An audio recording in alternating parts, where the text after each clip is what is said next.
क्या हुआ? जब अयोध्या राम मंदिर में अचानक से प्रकट हो गए साक्षात अश्वत्थामा, जिनका संबंध महाभारत से बताया जाता है। ऐसा कहा जाता है अश्वत्थामा महाभारत का अकेला एक ऐसा किरदार है जो आज तक जीवित है। आज भी कई जगह पर अश्वत्थामा के जीवित देख जाने के दावे किए जाते हैं, जिसे भगवान श्री कृष्ण ने श्राप दिया था कि वह कल युग के अंत तक इधर उधर भटकता रहेगा। लेकिन अभी एक ऐसा चमत्कार देखा गया है जहां कई लोगों ने दावा किया है कि उन्होंने अश्वत्थामा को अयोध्या राम मंदिर में देखा है। लेकिन किस रूप में, वह सच्चाई जानकर आपके भी रोंगटे खड़े हो जाएंगे।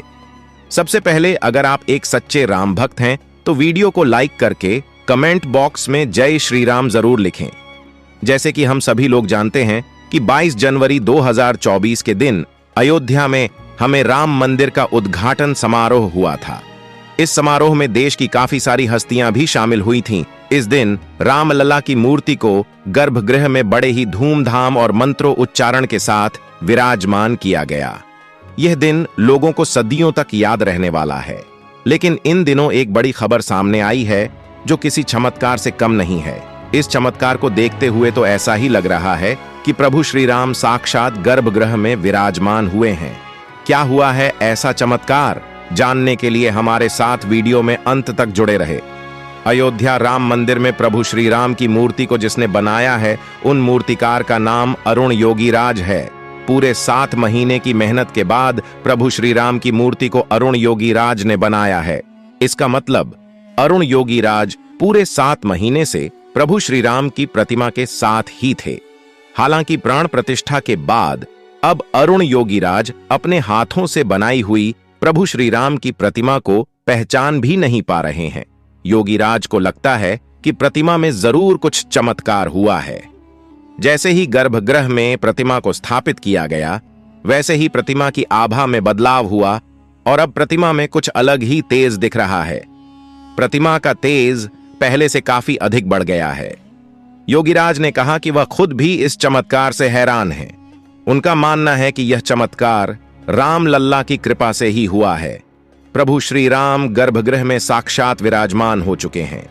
तो आप भी दोस्तों नीचे कमेंट करें कि आप अयोध्या राम लल्ला के दर्शन करने कब जा रहे हैं। लेकिन सबसे बड़ा सवाल यह है कि अश्वत्थामा आखिर किस तरह से राम मंदिर में प्रकट हुए, जानकर आपके भी होश उड़ जाएंगे। 23 जनवरी 2024 से राम मंदिर आम श्रद्धालुओं के लिए खोल दिया गया है। लाखों भक्तों की भीड़ जमा हो गई, भगदड़ का माहौल बन गया। लेकिन प्रभु श्री राम की कृपा ऐसी हुई कि सभी भक्तों ने रामलला के बहुत अच्छी तरह से दर्शन किए। पहले दिन तकरीबन 5 से 7 लाख श्रद्धालुओं ने रामलला के दर्शन किए। लेकिन 24 जनवरी को कुछ ऐसा हुआ जिसे इतिहास कभी भूला नहीं पाएगा। मनोज नाम के दर्शनार्थी ने हमें बताया कि वह प्रातःकाल सुबह जल्दी से राम मंदिर पहुंच गए ताकि वह जल्दी से जल्दी रामलला के दर्शन कर सके। लेकिन उस समय भी वहां पर काफी भीड़ मौजूद थी, तो हम भीड़ में लगातार आगे बढ़ते जा रहे थे। मनोज ने हमें बताया है सभी भक्तों के मन में बहुत उत्साह था। सभी जय श्री राम के जयकारे लगा रहे थे। लेकिन तभी मेरी नजर एक ऐसे दिव्य साधु के ऊपर पड़ी जिनकी आभा बहुत चमत्कारिक थी, लेकिन उनकी उम्र बहुत ज्यादा लग रही थी। फिर भी उनके मन में जबरदस्त उत्साह था। वो श्री राम के दर्शन करना चाहते थे और जैसे तैसे लाठी के सहारे आगे बढ़ते जा रहे थे। मेरी नजर काफी समय से उनके ऊपर बनी हुई थी। उस दिन रामलला के दर्शन करने के लिए हम सभी को तकरीबन 4 से 5 घंटे लग गए। हमारे साथ साथ उन दिव्य साधु महाराज ने भी रामलला के बहुत अच्छी तरह से दर्शन किए। उनकी आंखों में बहुत आंसू थे। वह फूट फूट कर रो रहे थे और रामलला से प्रार्थना कर रहे थे। जिसके बाद अच्छी तरह से दर्शन करके हम सभी राम मंदिर के बाहर आ गए। तो मेरी नजर अचानक से उन साधु महाराज पर पड़ी। अपनी लाठी टूट जाने की वजह से वह चढ़ाव पर गिर चुके थे। तब मैंने उन्हें संभाला, उन्हें सहारा दिया और उनसे पूछा कि आप इतनी बुजुर्ग अवस्था में भी आखिर इतना कैसे चल पाते हैं? आप कौन हैं और आपकी आयु कितनी है? लेकिन उन साधु महाराज ने जो मुझे जवाब दिया, उसे सुनकर मेरे रोंगटे खड़े हो गए, क्योंकि उनका कहना था मेरी उम्र 3000 साल से भी ज्यादा है और मैं एक श्रापित महाभारत का पात्र हूं। इतने में मेरे कुछ दोस्तों ने मुझे आवाज लगाई तो मेरा ध्यान भटक गया और वह साधु महाराज का ही अंतर ध्यान हो गए। मैंने आसपास उन्हें बहुत ढूंढा, लेकिन वह मुझे कहीं दिखाई नहीं दिए। यह मेरी जिंदगी का सबसे बड़ा चमत्कार था, लेकिन सवाल एक ही था, आखिर वह दिव्य साधु कौन थे?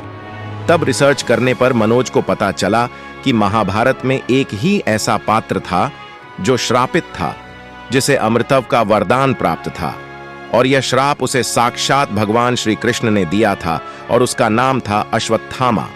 ऐसा कहते हैं अश्वत्थामा कलयुग के अंत तक जीवित रहेंगे। तो क्या उस समय में साक्षात अश्वत्थामा राम मंदिर में राम लल्ला के दर्शन करने के लिए आए थे? इस सवाल ने सभी को आश्चर्य में डाल दिया। लेकिन क्या आप जानते हैं भगवान श्री कृष्ण ने अश्वत्थामा को श्राप क्यों दिया था? महाभारत के युद्ध की समाप्ति के बाद अश्वत्थामा ने पांडवों के पुत्रों का छल से वध किया था। पुत्र शोक में जब पांडवों ने श्री कृष्ण के साथ अश्वत्थामा का पीछा किया तो वे भाग गए। फिर भी जब अर्जुन ने उनका पीछा ना छोड़ा, तब अश्वत्थामा ने अर्जुन पर ब्रह्मास्त्र चला दिया। उससे बचने के लिए अर्जुन ने भी ब्रह्मास्त्र का प्रयोग किया। तब महर्षि वेदव्यास के कहने पर अर्जुन ने अपना ब्रह्मास्त्र वापस लौटा लिया, लेकिन अश्वत्थामा को ब्रह्मास्त्र लौटाने का ज्ञान नहीं था। तब उन्होंने अपने अस्त्र की दिशा बदलकर अभिमन्यु की पत्नी उत्तरा के गर्भ की ओर कर दी।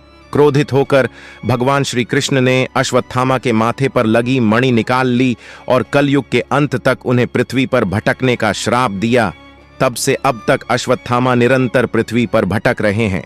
अर्थात हो सकता है साक्षात अश्वत्थामा बुजुर्ग के रूप में राम लल्ला के दर्शन करने, अपने किए गए पापों की क्षमा याचना करने उनके द्वार पर आए हों। रोजाना एक के बाद एक चमत्कार अयोध्या राम मंदिर में देखे जा रहे हैं। ऐसा लगता है मानो कई सारी दिव्य शक्तियां अयोध्या में निवास कर रही हों, क्योंकि एक के बाद एक इतने सारे चमत्कार सामान्य नहीं हो सकते। आज हमारा सौभाग्य है कि हम राम मंदिर को बनता हुआ अपनी आंखों से देख पाए हैं, प्राण प्रतिष्ठा का समारोह अपनी आंखों से देख पाए हैं। लेकिन इस राम मंदिर के बनने के पीछे कई कट्टर हिंदुओं, साधु संतों का बलिदान छुपा हुआ है, जिन्हें हम कभी भुला नहीं सकते। आप भी नीचे कमेंट बॉक्स में उन्हें श्रद्धांजलि जरूर दीजिएगा। वीडियो पसंद आई हो तो लाइक करें। साथ ही रोजाना ऐसी अद्भुत चमत्कारी घटनाएं देखने के लिए हमारे चैनल को सब्सक्राइब करके बेल आइकॉन को प्रेस करें। अभी के लिए आप सभी को जय श्री राम।